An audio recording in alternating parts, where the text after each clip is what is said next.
Shabir, according to the historical critical method, historians reconstruct history by appealing to and examining the earliest documents available.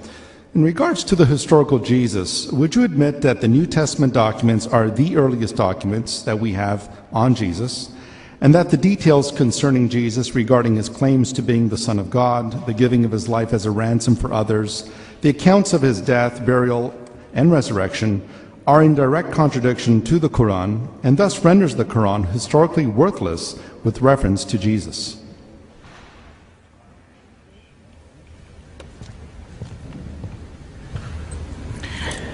Well, indeed, the Quran comes 600 years after Jesus. But from a Muslim point of view, the Quran is the Word of God, and hence it doesn't matter if it came 6 million years after the fact. God, as elephants do not forget, neither does God.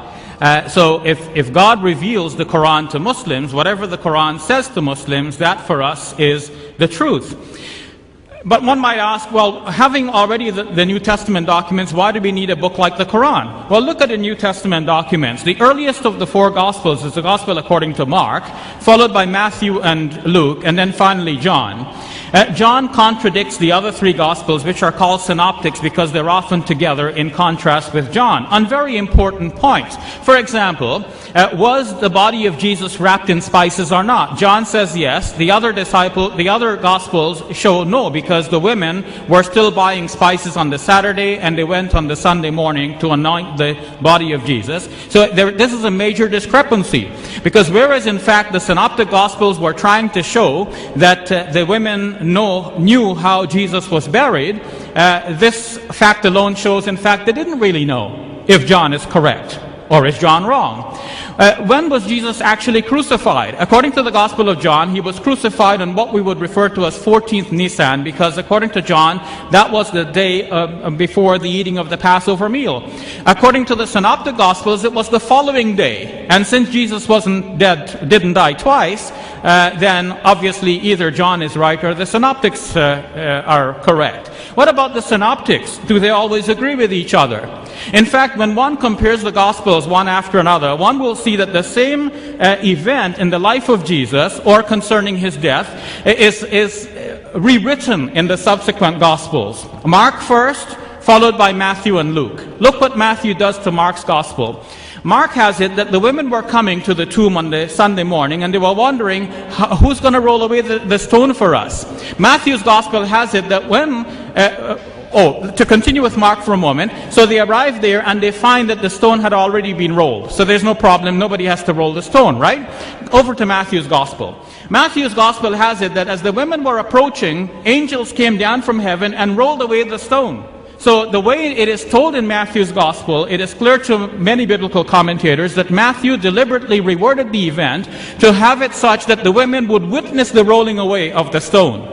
Because if the stone was rolled previously, one might wonder who rolled the stone and who took away the body.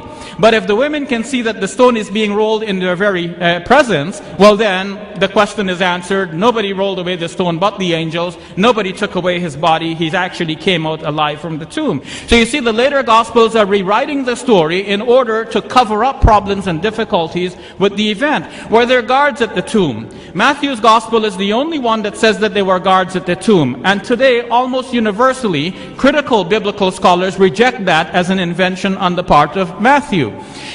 Even if you say it was not an invention, the story fails to do what it was meant to do. It was meant to tell us that the guards were there so nobody could have taken away the body. But the guards were, according to the story, placed there on the Saturday. What happened on the Friday night?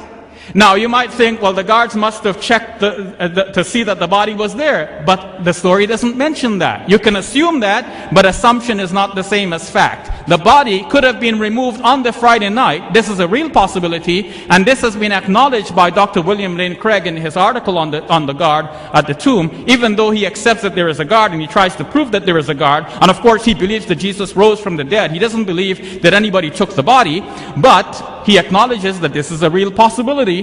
The tomb was unguarded on the Friday night, and the story doesn't say that they checked to see that the body was still there when they placed the guard and sealed the stone the following day.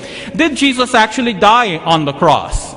Well, the gospel according to John says that a spear thrust was put in his side, and one might think that that surely killed him.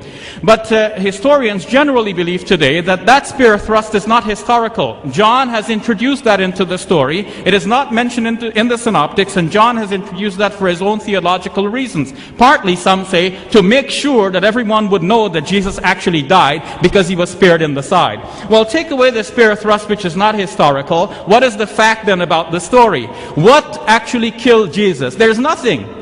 Crucifixion doesn't actually kill a person by itself. What kills the person is exhaustion and shock that results from a prolonged hanging on the cross, sometimes for a couple of days. But according to the gospel record, Jesus was there only for a few hours. This is why when Joseph of Arimathea requested his body for a private burial, Pilate, under whose auspices Jesus was said to have been crucified, wondered if Jesus could have died so soon. He inquired of the centurion, who confirmed, but the centurion was by this time a Christian and had no reason to want to see Jesus dead. So in short, even though the Quran comes 600 years later, to Muslims this is the word of God telling us the truth. مَا قَتَلُوهُ وَمَا صَلَبُوهُ وَلَكِنْ شُبِّهَ لَهُمْ. They killed him not, nor crucified him, though it did appear to them as if they had done so. Thank you.